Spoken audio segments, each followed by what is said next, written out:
Hey guys, Carrington here. Welcome back to my channel. We have my sister here with me today. So today I actually wanted to bring her on the show because I wanted to ask her what it is like being an actress while also working a full-time job. This is my sister, Lexi. Lexi, why don't you introduce yourself? Say hello to the people. Hi, I'm Lexi. Don't be shy. I'm an actress. And I also have a full-time job to pay the bills, so. That's all. Okay. There's so much more to her. She's a little camera shy. It's fine. But yes, we get told we look like twins all the time. We actually have a 2-year difference. Her birthday was just yesterday. Let me pull up my questions here. She does not know any of these. I don't. But they shouldn't be hard. It's nothing crazy. I'm not prying into your life. Okay. Tell the people, when did you get into acting? And when did you realize exactly that that is what you wanted to do? Yeah, so I've always been in entertainment at some point. We grew up as dancers, but I did my first musical freshman year of high school, Bye Bye Birdie. Funny enough, I did not audition and I still got lines. Wait, what? Yeah. We were both in that. I know, you auditioned and I didn't, and they still gave me lines. I didn't even get any lines. I just wanted to do it for fun, to be with my friends. I can remember it clear as day. The first bow we took at the end, we only had 2 shows total. And when we took bows, that's when I realized this is what I wanted to do. I would do all the shows at our school. I would find shows outside of school. I would audition for various things. And I love musical theater. However, I know my limitations and I know Broadway wasn't exactly the route I wanted to go. So I decided to try some on-screen stuff. When I was a teenager, I went to Armstrong Acting Studios in Toronto. I went there for 2 weeks one summer. I loved everything that I was learning. It was one of the most challenging things I've ever done.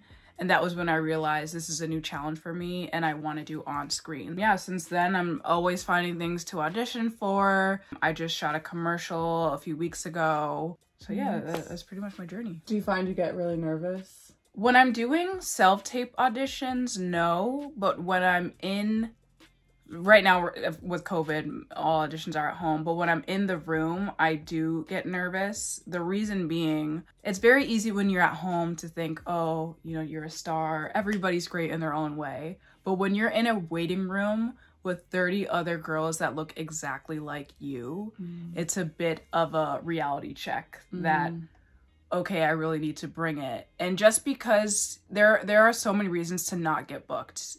A lot of times it doesn't even have to do with your talent. You just may not be what the director is looking for at that point in time. Very true. I mean, over years of preparation, I've definitely became more confident in myself and my ability to do my craft and trust myself. Yeah, no, you definitely have to have confidence. Like, I had submitted pictures. She always helps me out with that too. I submitted pictures for a small modeling agency that I was applying to. I found them somehow on Instagram. And they got back to me and they were like, "You're really pretty, but you're just not what we're looking for." Like, they said it as nicely as they could. And it was like, I don't even care to be called that I'm pretty. I'm just trying to get booked. What do you do for work? For work, I have 2 jobs right now. I am a marketing associate at a private lending company near where we live. Right now I'm working from home. So that is my 9-to-5 type job. But I also work at a restaurant. I've been there for almost 7 years now. It's just very different. I love working there. I love the people I work with. And it's very, very flexible, which is important for auditioning. Trying to find a job with flexibility is very, very difficult. If you're in the corporate world, there's certainly not as much compared to working in the restaurant. But yeah, that's what I'm doing right now. Of course, it must be difficult balancing working because you do have to pay some bills or you need some money, and also doing what you love, your passion, which is acting. So as an actor who is working full-time, what keeps you motivated? What keeps me motivated is knowing that this is what I want to do. I can't see myself being in the corporate world for the rest of my life. And I know that if I never go for it, truly go for it in my craft, I'll always regret it. Yes, I have a corporate job to pay the bills. Yes, I'm using my degree at the moment. However, this is not forever, and I know that.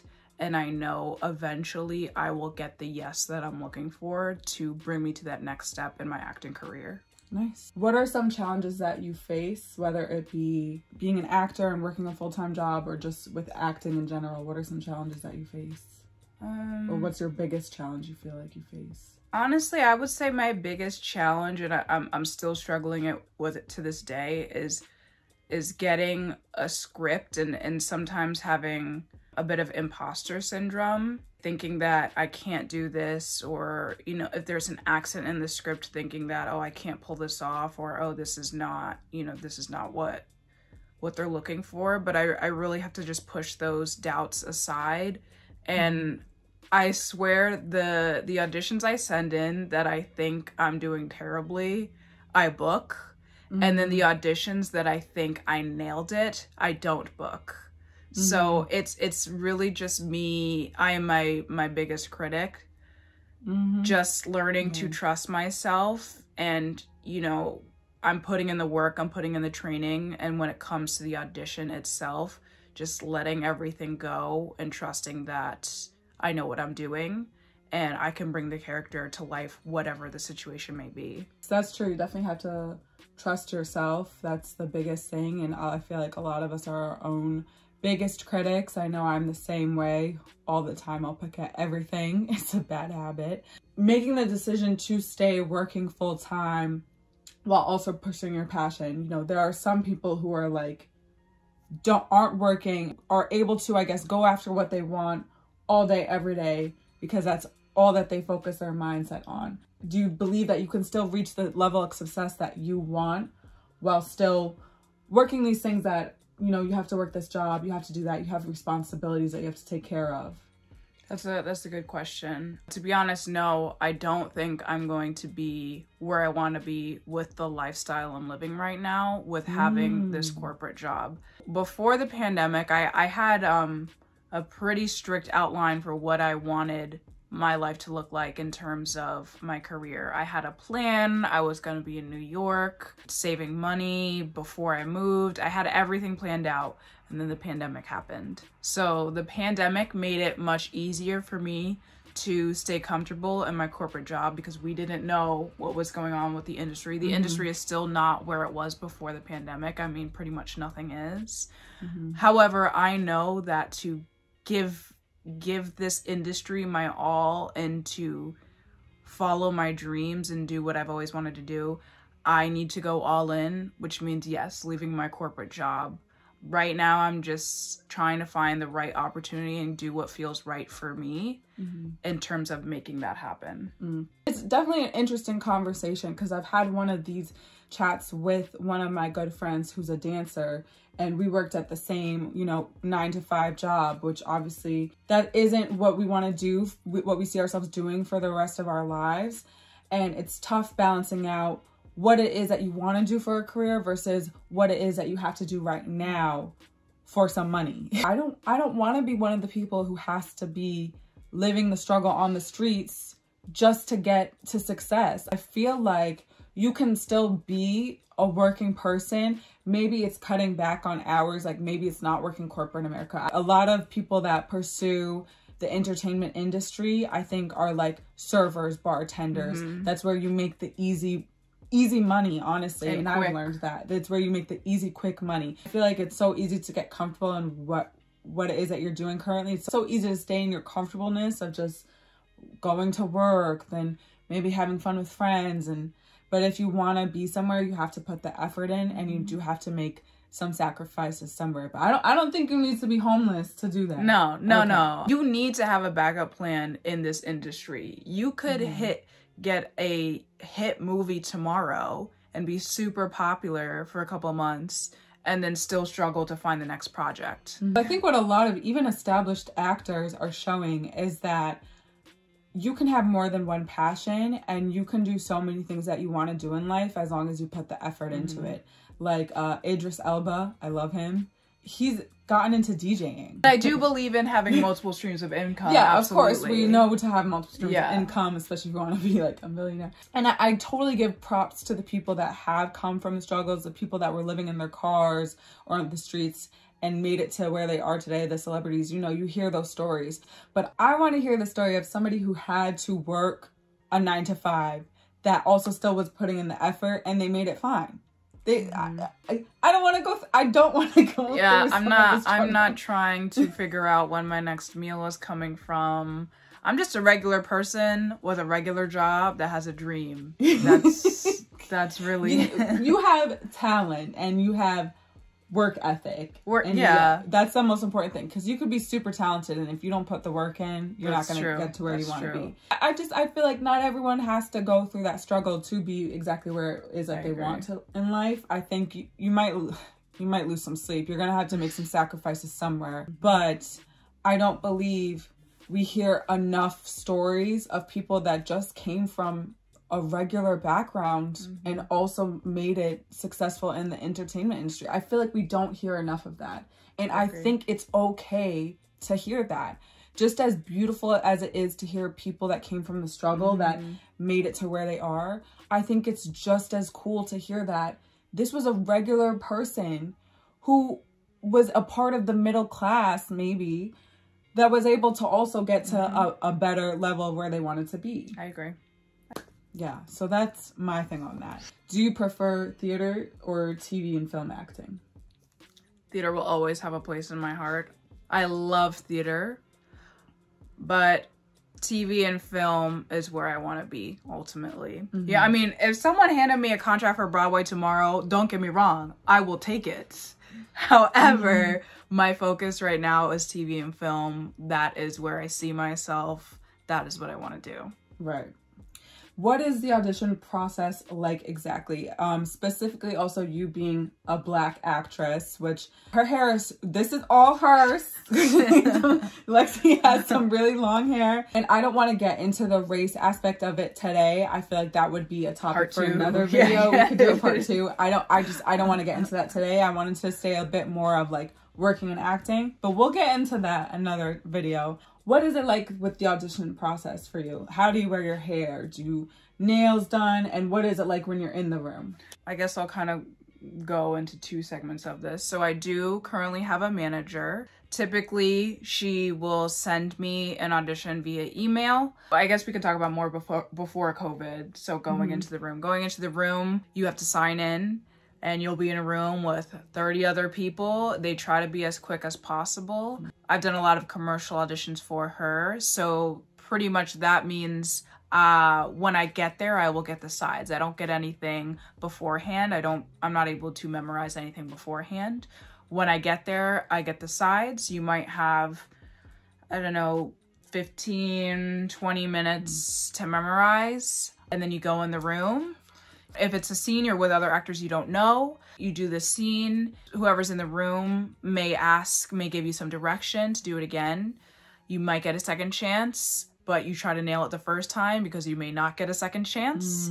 And then you leave, and that's that. However, being in this industry, you have to be the biggest self-advocate for yourself. You have to be a self-advocate. So with that being said, although I have a manager, I'm also always self-submitting to projects. So I use platforms called Actors Access, Backstage. I'm really always looking for things that are happening in the area. So with those, I will apply or submit to the project. Oftentimes people will give me sides, they'll give me a scene, and they'll give me the due date. I will rehearse the scene right here at home. Usually Carrie or my mom helps me, being the reader. And then when it comes to actually booking projects, I never have any nail polish on. Pretty much when I'm doing my auditions, I don't have nail polish on. When I'm booking projects, I typically do not come with makeup on. Although I always bring my makeup with me because as a Black actress, I never know what they're gonna have on set. And in my, yes. So I always bring my makeup with me. Typically, you'll have to bring your own wardrobe, so that is set ahead of time in terms of we're submitting photos back and forth trying to figure out what they're looking for. And then when it comes to my hair, in the beginning, when I was first starting out, I used to ask what was their preference. Would they like curly or straight? Most of the time, people say they don't care.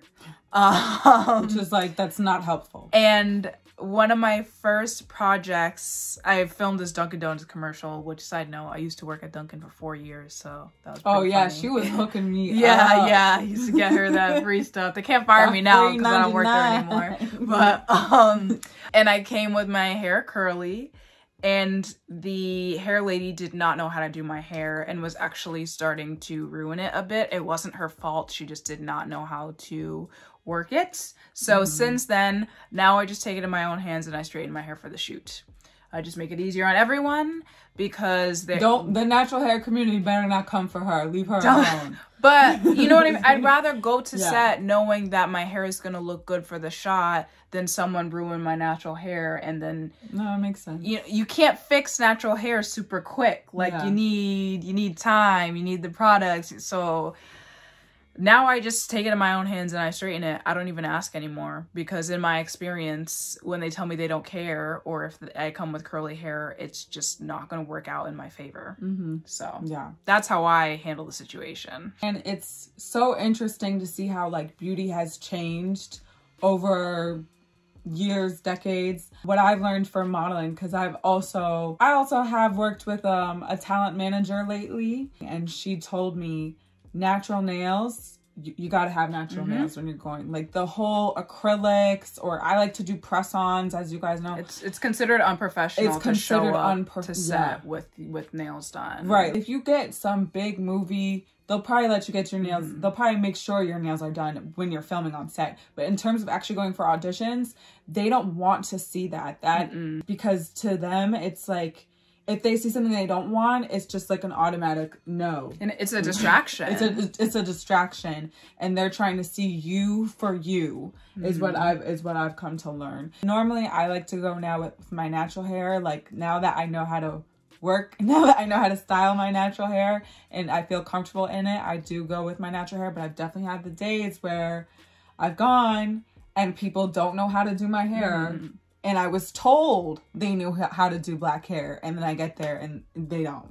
Typically, when I'm auditioning, I wear my hair natural. The reason being is my hair, I do although my hair is very, very curly, kind of similar to Carrie's, I do a twist out. I do a twist out in my day-to-day, which makes the texture very different. Typically, when I'm going to auditions, there's not a lot of other women that do twist outs. So I use that to my advantage to stand out in the audition room. However, when I book the job, I'll straighten my hair. And no one has ever given me a problem with it. There was only one time I worked with somebody who gave me a problem about my hair, but that'll be a story time, I guess. Do you find that you have time to practice or work on acting every day? I don't know how it is as an actor. So for me, singing and stuff, I try to sing every day, of course, like I love to, but like, how do you, do you practice? Like, how do you do that? Do you read scripts daily? Like, what do you do?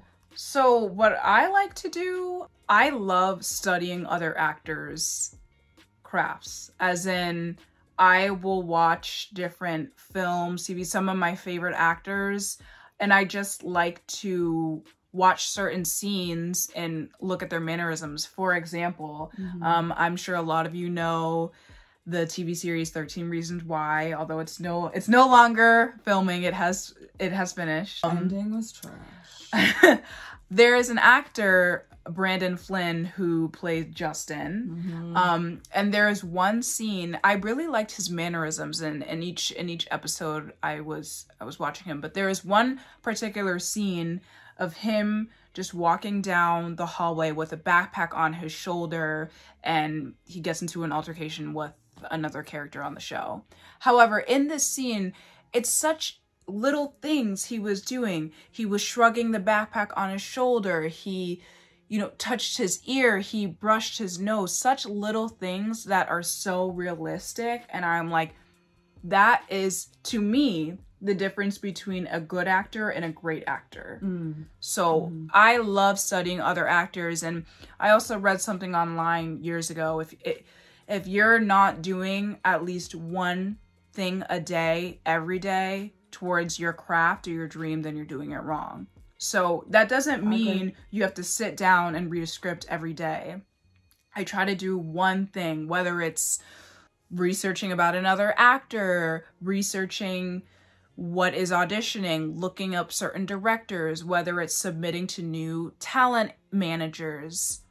Anything I can do, as small as it is, that's what I try to do, at least one thing a day. And again, this is coming from somebody who is working a full-time job and a side job, like trying to make money on the side. So that completely makes sense that, you know, what you're saying, do something once every day, because it's hard, especially when you're working. There are days I come back from my job and I'm just wiped out. I can't think about anything. I'm done. I'm going to sleep.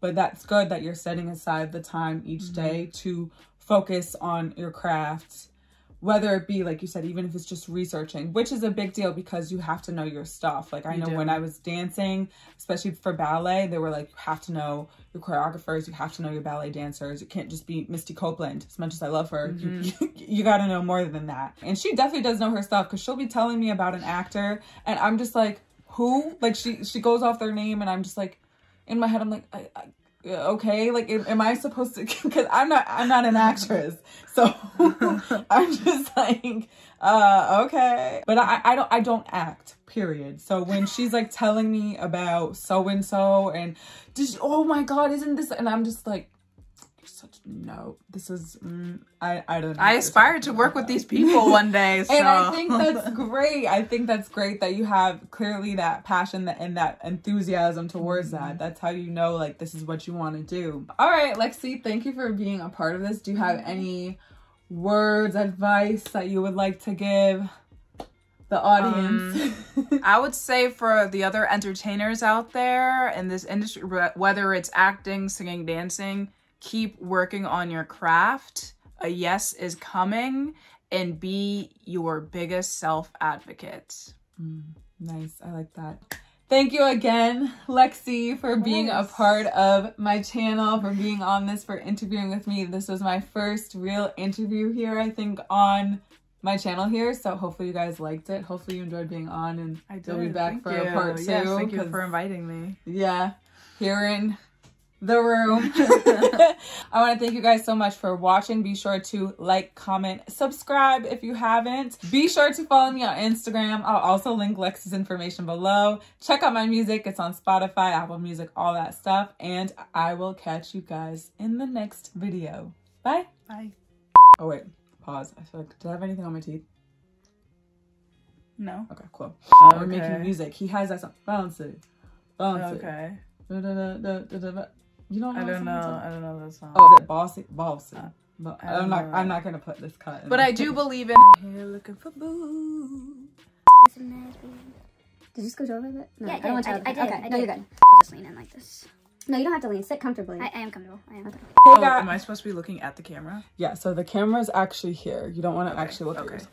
The camera is right here. Okay. Hey guys, welcome back to my channel. We have my, wait, let me say my intro again, sorry. Yeah.